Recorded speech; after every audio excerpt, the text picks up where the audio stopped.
Matthew is with us in Santa Barbara, California. Hey, Matthew, how are you?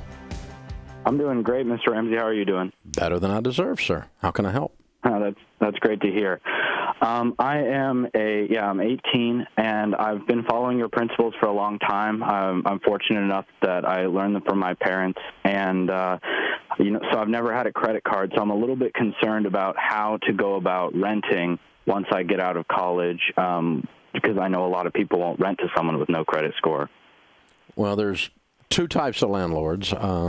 There are ones that are what we would call a corporate landlord, meaning an apartment complex maybe that is owned by a real estate investment trust, and it's professionally managed by a management company that manages 27 apartment complexes all over California or something like that.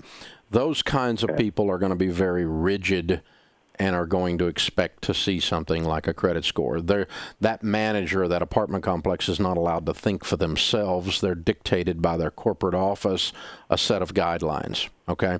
You may not be able to rent there, but here's what the irony is. I'm a multi-millionaire, and I couldn't rent there. Yeah. I can buy the complex, but I couldn't rent there. You know, that's the irony of this ridiculous conversation. So exactly. So that just means that I can't do business with them. There's some people I can't do business with today because they won't do something with me because I don't have a FICO score. And that's okay. That's okay. That's their decision to run their business. But my decision is I'm not going to go into debt just to get to play footsie with them.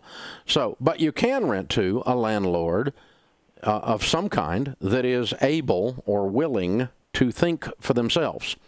So let's kind of think about this. Pretend for a second you were a landlord, all right? And you had a guy come up. I mean, the way you were raised, let's say you owned a house and you were renting it, and you had a guy come up who's 22 years old and wants to rent the house. He has a fabulous credit score, 2 car payments, a credit card payment, and 2 student loans, okay?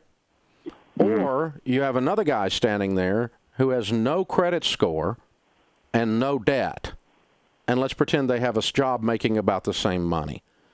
Well, if I'm the landlord, I think the guy with no debt and no credit score has a better chance of paying my rent because he doesn't have payments coming out his ears. And so as a landlord that's able to actually think and not just follow corporate policy, I'm more likely to rent to you than I am your doofus friend who's gone into debt to build up his credit score. Does that make sense? Yeah, it does. And you don't even have to be like a Dave Ramsey acolyte to think that way. You just are using good critical thinking skills and going, people that don't have payments can pay better. Hello. You know, I mean, it's really dumb, right? So, yeah, you know, that's what you got to do. So you knock on the door and this sweet little couple comes out that's retired and they have a rental house and they're going to show it to you and you go, well, I just graduated from college. I don't believe in borrowing money. I don't have a credit score. But what that really means to you is that I'm able to pay the bill because I don't have any payments except this one. So it's really good for you that I don't have a credit score. And they go, well, yeah, that kind of makes sense. And that kind of person will rent to you all day long. And they might be a manager of an apartment complex.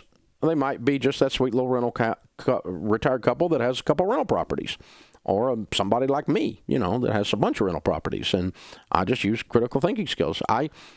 We do look at people's credit, but we do not rent based on a lack of credit score unless we're more likely to rent based on a lack of a credit score. Because a lack of a credit score at all means you don't have debt. It's the only way to have no credit score. And not having debt means you have money if you have a job. It's a pretty simple formula for me as a landlord. So that's how you look at it. But, yeah, there's going to be some people who turn you down. But, again, dude, they turn me down. And, you know, my net worth is tens of millions of dollars. And it's just stupid. You know, it's just the stupid world we live in.